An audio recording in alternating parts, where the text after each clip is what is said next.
Hallelujah!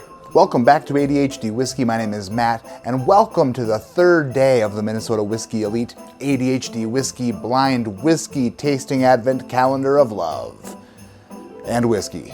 The first 2 days of the Advent calendar went by swimmingly, but today is Sunday, and you know what Sunday rhymes with? Friggin' fun day. Hopefully whatever's in the third sample is ample enough to fill my fun day with fun. Third sample grabbing. America, I'm shouting, some of this I'm pouring. Swirling samples ass, going for a nose. Corn cumber? Smells like a cucumber and corn. What is happening here? What on earth? It does kind of smell like a cucumber. Like one of those shrink-wrapped cucumbers you get at the grocery store that are extremely expensive, and you're like, why did I ever buy that? It's only gonna sit in my refrigerator until it starts to mold. Then I throw it away, but luckily it was wrapped in a hermetically sealed wrapper so that the mold didn't get all over my other food, like my 6-day-old pizza. If this is your first Advent video, what I just did was poured a sample out of this box from the Minnesota Whiskey Elite. There are 25 samples in there. Once I pour it, I talk about it, I nose it, I taste it, I score it, and then at the end of the video, I review what we're drinking. Now that you're all caught up, let's get back to the nose. Yeah, it has a bit of a freshness to it. A bit of a freshness, yes. A bit of a freshness. Like your yellow Labrador sticking its head out of the car window at 65 miles an hour.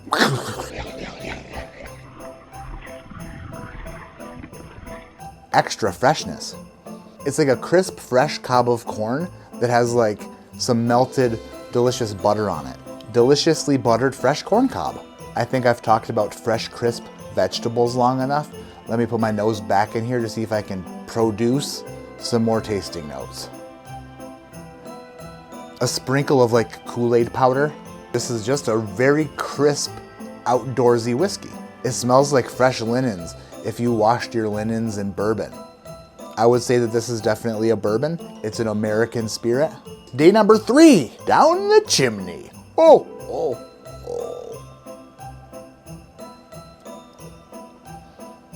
Wow.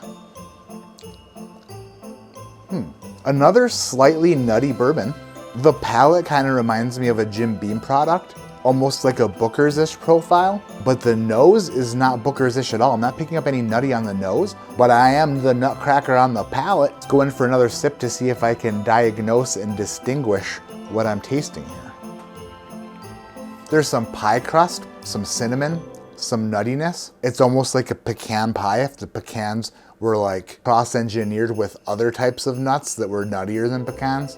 The whiskey is moderately oily. It's coating in the mouth semi-all right. Like you trusted your 9-year-old to paint a red wall white. They definitely tried. You can kind of see what they did there. But in the grand scheme of things, it would be much better if there were a little bit more thickness to the paint. And they got into the corners a little bit more. It's strange to me because the nose and the palate are like not the same. Like meeting a 75-year-old Harley Davidson rider covered in tattoos and wearing nothing but leather, and then finding out his favorite drink is pink lemonade Snapple.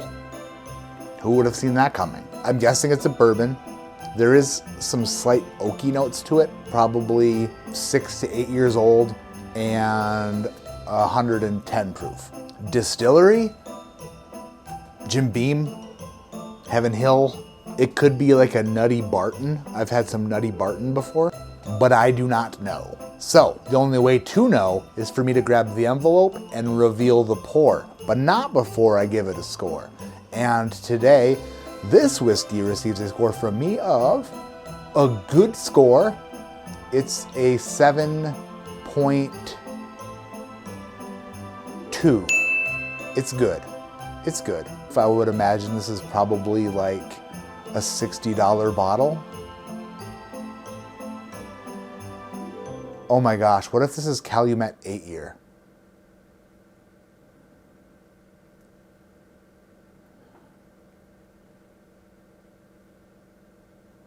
On day number 3, Minnesota Whiskey Elite sent to me and everybody else who got a calendar. Day number 3, single barrel pick by Minnesota Whiskey Elite 9-year-old MGP. 99% corn and 1% malted barley. It comes in at 108.92 proof. What'd I say, 110? That's pretty freaking good, pretty smart. And day 3 comes with a shout out to Richard Kim at Marshall Liquors in St. Paul for hosting the group who picked the barrel. So thank you, Richard Kim, for helping them out with the barrel selection. That's gonna do it for day number 3. See you tomorrow. If you got a case of the Mondays, hopefully it will cheer you up for day number 4 of the Minnesota Whiskey Elite ADHD Whiskey Advent Calendar. Thank you so much for watching. Hit the subscribe button if you're not subscribed. It's the holidays, bitch. Hit the thumbs up. My name is Matt. This is ADHD Whiskey. Like I always say, keep your head in the clouds, but your mind on making sure that your vehicle has windshield washer fluid in it, because it's the winter time, yo. And there's nothing worse than getting on a salty, slushy highway and you're all and it's like, then all the salt and the crud gets on your windshield and you're like, and you're trying to clear it, but you're behind a friggin' semi who's just like hitting you with rocks, damn it. And then all the slush and salt and stuff, and it's like, and you're trying to keep up, but you're using so much windshield washer fluid. And then you get home and you're like, I need to poop. I don't know what it has to do with anything, but maybe you have to poop. And then you get back in your vehicle the next day and you do it again. And then guess what? One day you're on the highway, and then there's no windshield washer fluid. It just makes the buzzing noise, and nothing's coming out, and you're like, fudge. So make sure that you have windshield washer fluid. Go fill it up, and make sure that the windshield washer fluid is meant for the winter. You don't want to put the summer stuff in there. That shit will freeze and fudge everything up. But more importantly than making sure your vehicle has windshield washer fluid, make sure your wife's vehicle has windshield washer fluid. That's the solid move right there. That's a super solid move. And if you really want to make her jolly, get the Rain-X stuff so the water beads right off. Anyway, that's just solid advice for the winter. Goodbye.